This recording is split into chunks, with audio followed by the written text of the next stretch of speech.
This is an actual image of S.S. Jones. As far as I know, this may be the only image left of him actually being pastor.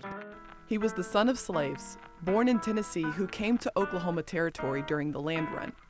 Solomon Sir Jones founded the Antioch Temple of Hope Church in Muskogee over 125 years ago. Today, Muskogee Mayor Marlon Coleman serves as pastor of that church. This is so significant because this is a part of history that may never get recaptured again. The mannerism in which he's sitting, the poise in which he's taken, the pride that he has. I just wish that all of us would have this sense of purpose, that we live the life that is so pleasing to God and so helpful to humanity, that one day someone will look back at your image and say, wow, that was a great man. But some of Reverend Jones's most stunning work is what he did away from the pulpit, which continues to amaze to this day. He did something that almost nobody did.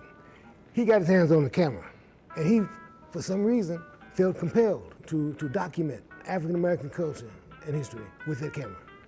Bruce Fisher served as the multicultural curator for the Oklahoma Historical Society for the last 25 years, working to preserve Oklahoma's rich African-American history, carrying on the tradition of S.S. Jones. He took pictures of everything: baptisms, pre-funerals, sports, rodeos, black towns.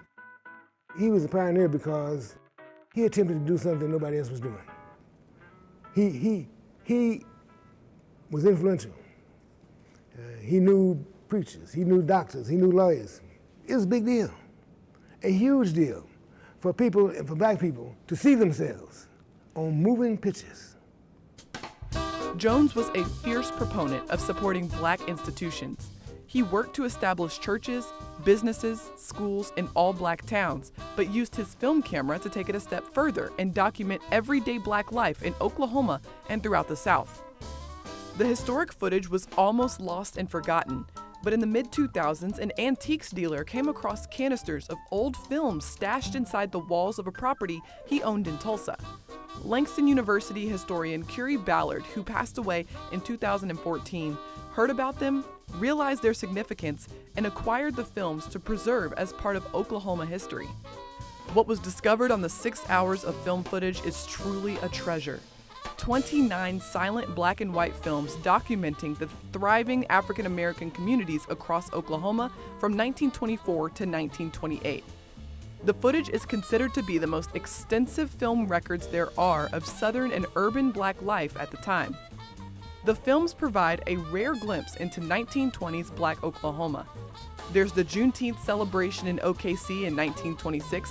He showcased black entrepreneurs and business owners in Tulsa and Muskogee. He visited Langston on several occasions, even taking in a football game. Numerous parades, church services, and congregations across the state, and Jones was meticulous in the documentation, labeling and titling all of what he shot. Thomas Allen Harris, senior lecturer at Yale University, teaches about the lasting impact of Reverend Jones's films.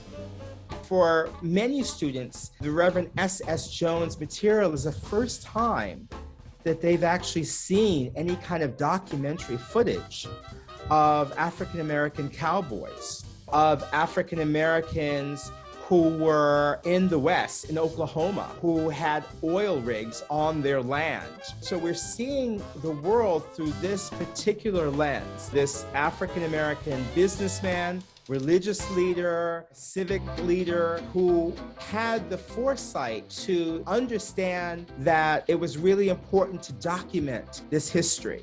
It's Oklahoma history, which is also American history. He saw it the same way that we're seeing it today. People don't appreciate how black people survive, and he does, he documents it. Muskogee had a rich history, 3rd Street, 2nd Street, with lots of black businesses, lots of professional establishments that were owned and operated by African Americans. We always wanted to remember the history of the pastors of this church because it has such a deep legacy. He was a leader in the National Baptist Convention. He was a leader in the National Baptist Sunday School Congress. That's important in the African American community because there were no conferences that African Americans can attend without being discriminated against, except for the Boyd Sunday School Congress at the time, And so to have had him as our pastor in that legacy of great men that led this church, it's invaluable to reference S.S. Jones. We would not have our place in history, we would not have our place at the table to this day had it not been for the impact that S.S. Jones had during his lifetime. The historic home movies of Solomon Sir Jones remain preserved at Yale and are part of the collection at the Smithsonian's National Museum of African American History and Culture. Free digitized versions are available online for the world to see and experience S.S. Jones's simple yet vital historical footage. What Solomon Sir Jones did was to save a part of our history. He had somebody film him. He had somebody film him, and he had his hat. He took his hat off and tipped his hat. That was almost intuitive that he knew somebody would discover this film at some point and appreciate it. We owe a great deal to Solomon Sir Jones.